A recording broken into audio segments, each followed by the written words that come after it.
Hola, ¿qué tal? Hoy vamos a meternos en un tema fascinante, cómo se reconstruye la verdad. Y lo vamos a ver desde dos ángulos muy distintos. Primero, el misterio de una sola muerte, y luego, las heridas que marcan la memoria de todo un país. Pensemos en esto por un momento.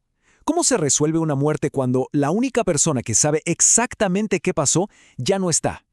Es una pregunta que parece no tener respuesta, ¿verdad? La evidencia más importante, lo que esa persona pensaba, lo que sentía, sus intenciones, todo eso se desvanece con ella, y lo único que nos queda es un mar de dudas. Y bueno, los investigadores se enfrentan a un dilema tremendo. ¿Qué fue lo que pasó? ¿Un accidente, algo totalmente inesperado? ¿Un suicidio? ¿Una decisión trágica y personal? ¿O fue un homicidio? ¿Y hay alguien más involucrado? Cada una de estas respuestas cambia la historia de raíz, y ahí está el verdadero reto, saber cuál es la correcta. Ok, para entender cómo se arma este rompecabezas, vamos a empezar por lo más pequeño, lo más personal, la muerte de un solo individuo. Y aquí es donde la cosa se complica de verdad. Porque claro, las pruebas físicas, el cuerpo, la escena, todo eso te da pistas, te cuenta una parte de la historia. Pero si no sabes qué pasaba por la cabeza de esa persona, la historia queda a medias. Es como, sí, como si leyeras una novela increíble y justo te arrancaran el capítulo final. Frustrante, ¿no? Entonces, ¿cómo se soluciona esto? ¿Cómo se escribe ese último capítulo? Bueno, aquí entra en juego una herramienta que a mí me parece fascinante, la autopsia psicológica. Y ojo, no tiene nada que ver con el cuerpo. Aquí lo que se autopsia es la vida de la persona. Es un método para literalmente reconstruir su mente a partir de todas las huellas que fue dejando. Y esto no es algo nuevo, ¿eh? La idea surgió por allá en los años 50, por pura necesidad forense. Después, en los 60, se desarrolló y se le dio una estructura más formal. Y hoy en día, fíjense qué importante, ya no solo se usa en casos criminales, también es clave para la prevención del suicidio, porque nos ayuda a entender qué señales de alerta podríamos haber visto.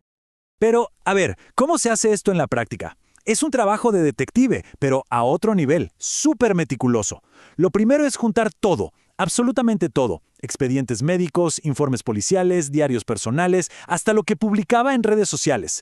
Después viene la parte humana, hablar con la familia, los amigos, los compañeros de trabajo, y una vez que se tiene toda esa montaña de información, se empieza a armar el perfil psicológico. Y con ese perfil, un experto puede dar una opinión sobre cuál fue la causa más probable de la muerte. Y lo que buscan no es una pistola humeante, por así decirlo. Es más bien un mosaico de pequeños detalles. Se preguntan cosas como cómo era su personalidad, cómo manejaba el estrés, había tenido alguna pelea o problema grande últimamente, estaba consumiendo alcohol o drogas, cómo se llevaba con la gente a su alrededor, cambió sus rutinas de repente. Cualquier cosa, por mínima que parezca, puede ser una pieza fundamental para entender el cuadro completo.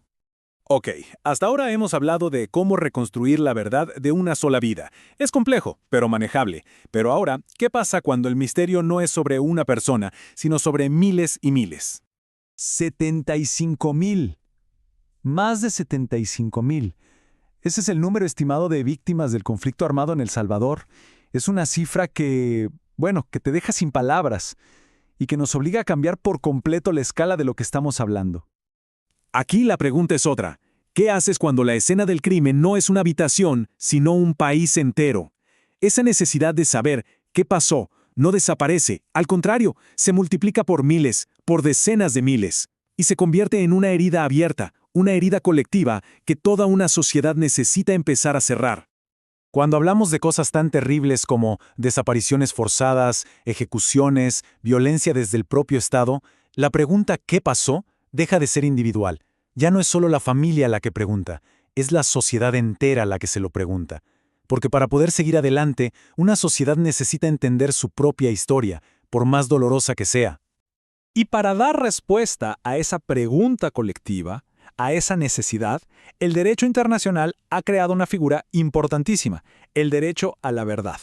Y ojo, no es solo un capricho o un deseo de saber, es un derecho de las víctimas, de sus familias y de toda la sociedad a conocer la verdad sobre las violaciones más graves a los derechos humanos. Y este derecho no se aplica a cualquier cosa, claro, se activa frente a los crímenes más terribles que podamos imaginar. Estamos hablando de desapariciones forzadas, que son muchísimas veces el foco principal, también ejecuciones extrajudiciales, y por supuesto la tortura y las masacres. Son crímenes que dejan una cicatriz tan profunda que la verdad se vuelve indispensable. Pero claro, buscar esta verdad a nivel nacional es una batalla cuesta arriba. Por un lado, te encuentras con un montón de obstáculos, leyes de amnistía que buscan perdonar y olvidar, archivos secretos, obstrucción, de todo. Pero por el otro lado, el derecho internacional es muy claro y no cede. Los estados tienen la obligación, el deber, de investigar, de castigar a los culpables, de dar acceso a la información y quizás lo más importante de todo, de garantizar que algo así nunca, jamás vuelva a pasar. Bueno, ahora vamos a juntar las dos ideas, la búsqueda de la verdad de una persona y la búsqueda de la verdad de una nación. A primera vista parecen cosas muy distintas, pero vamos a ver que la conexión es muy, muy profunda. Miren esta comparación porque es buenísima. La autopsia psicológica busca una verdad individual para darle una respuesta y un cierre a una familia.